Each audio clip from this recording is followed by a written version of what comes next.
of Chapter 5, Season 1. So, in this video, as I just stated, I'll be talking about the entirety of Chapter 5, Season 1, from everything that's happened to everything that will happen next season. So, Chapter 5, Season 1 absolutely started off great. We had we had weapon mods, we had new bosses, we had medallions, we had new weapons. Oh my days, the list goes on and on of the new features they just kept on adding. Epic was cranking these out like it was cranking out Soldier Boy song, bruh. Oh, yo, this. I hate this, bro. I hate this. I hate this crash pad. I hate this crash pad. Bomb! That's crazy. Continuing on, this season had a really great start. All the new locations were incredible. Uh, one of my favorites gotta be Hazy Hillside, and if not Hazy Hillside, then Reckless Railways, cause a train station POI is actually pretty cool, you know. And speaking of train station, let's talk about the train.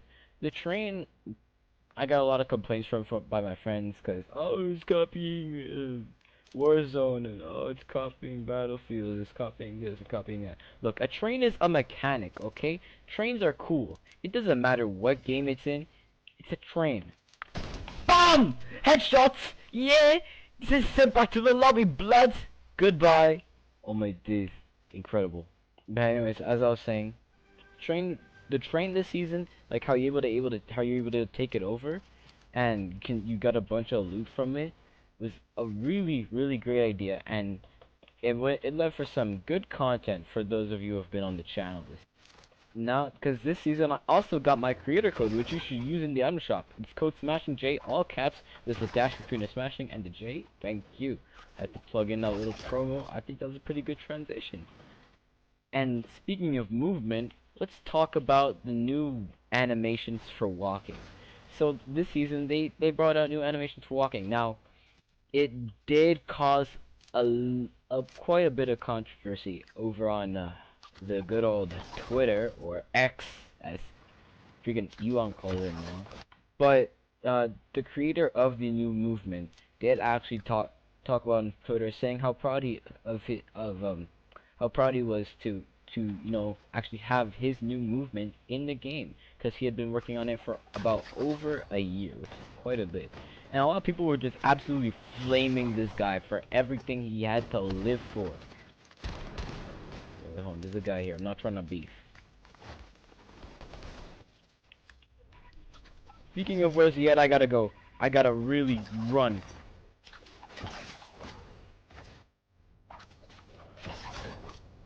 Because after avoiding almost a near death, crap. So back to the conversation. Yeah, this guy got absolutely bullied for the new movement, and so then they changed the speed, and now it looks like regular running and not jogging anymore. So that's really cool, really neat. And speaking of things that are really neat, let's talk about the medallions. The medallions were actually a really good idea. What they would do is they would heal you over time, and eventually getting you to 100 shield. Not health though. That would be way too OP. But they were OP as it is. So what did Epic do? They nerfed them. And it has to be one of the worst nerfs in history, at least for me, because I really liked the medallions the way they were. They were completely fine.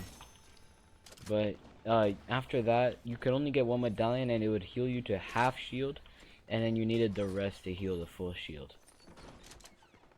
Speaking of shield, let's go break this guy's shield over here by absolutely lasering him. Speaking of lasering, let's talk about the weapon mods. Yeah, let's just talk about the weapon mods. So the weapon mods this season were absolutely insane.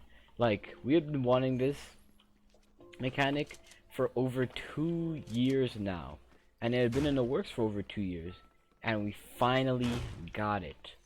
But at that came the cost of having to just aim and wait for the bullet to actually reach the person.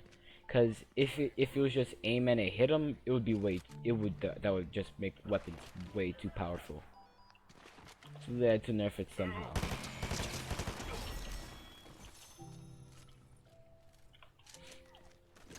And speaking of nerf, let's talk about the mythics. The mythics this season were incredible. Valeria's SMG, Nisha's AR, Montague's AR, Peter Griffin's shotgun, Oscar's auto frenzy shotgun. All of them were absolutely amazing, and like they were pretty balanced too. I mean, some like it's annoying when the fact that you have a mythic shotgun and it only does 20 damage to the guy right next to you. But when those things were using full power, they were using full power. And I mean to the max, over 9,000 Vegeta type stuff, bro. These things were so overpowered when doing the right kind of damage, but as well balanced at the exact same time. See, the loot pool is kind of always changing every match now because you never know what somebody's gonna have for their loadout. And I guess that's why Epic added the mods, because it's gonna be different every round. And so you always have to think of ways of how to defeat your other opponent. It's really strategic too, and a very smart way of thinking, always changing up the game every round. But with all that being said, let's talk about the storyline. So the story of the season was based around these two factions fighting. You know, we have this every season. Ghost and Shadow, Ego and Alter, Seven versus IO. But this time, it was the Society versus the Underground. The Society are a group of really rich Europeans who take control over the island. And the European part I just mentioned will actually be very informative to later in the storyline in a sec. So one of the members of the Society, Valeria, oh my days, I hate my aim. That's it, bro. About to get pickaxe. Yeah. My days.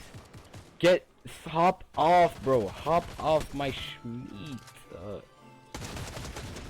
Yeah. Anyways, one of the members of Society, Valeria,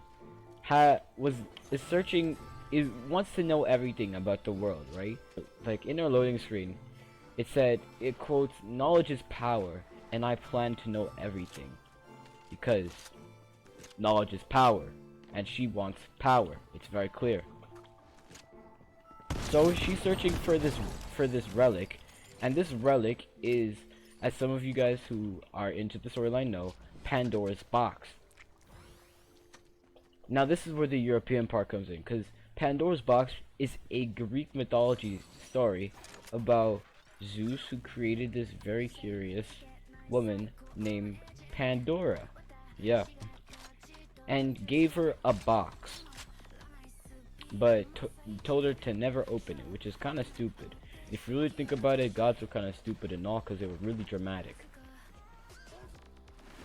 And so, but her curiosity gets the best of her, and she opens the box, and inside the box are a bunch of evils, and they get released into the world.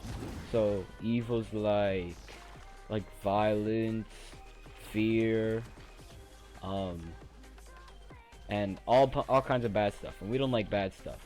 And the only thing left inside of the box is hope. Now that's a really cool teaser to one of the skins this season, which is Hope, which is the exact skin that I'm wearing. And so I like that little hint that Epic did there. But you might be asking me, well, where is Pandora's box on the island? Well, if you've been living under a rock and haven't been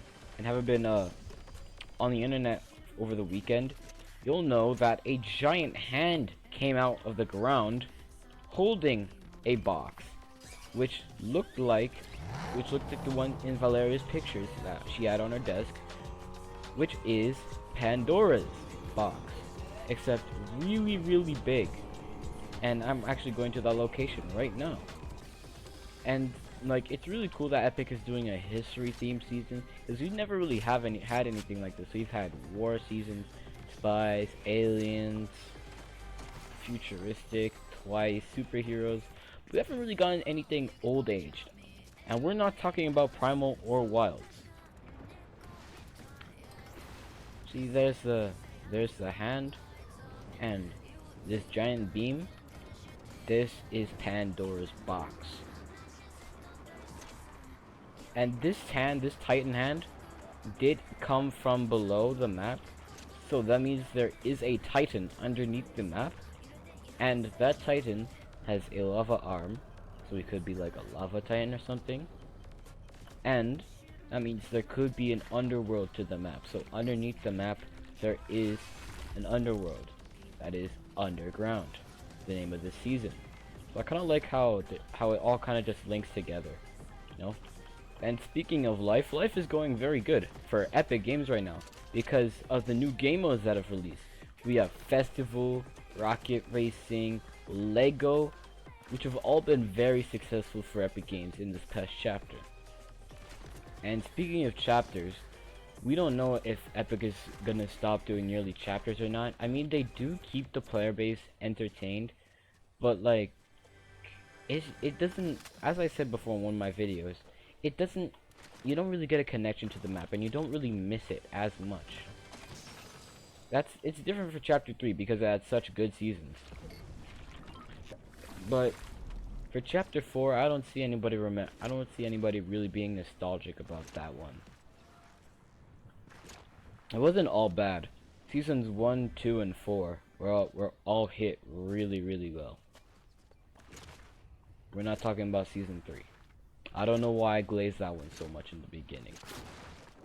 Oh, shooting at me. Ooh, that cheeky boy, cheeky boy.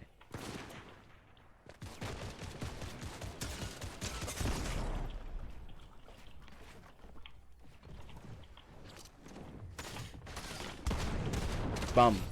Anyways, hopefully you guys enjoyed that video. If you did, please be sure to drop a like and subscribe. Also, if you guys want to help support me, please be sure to use code SMASHINGJ in the Fortnite item shop, and I'll see you guys in the next one. Goodbye.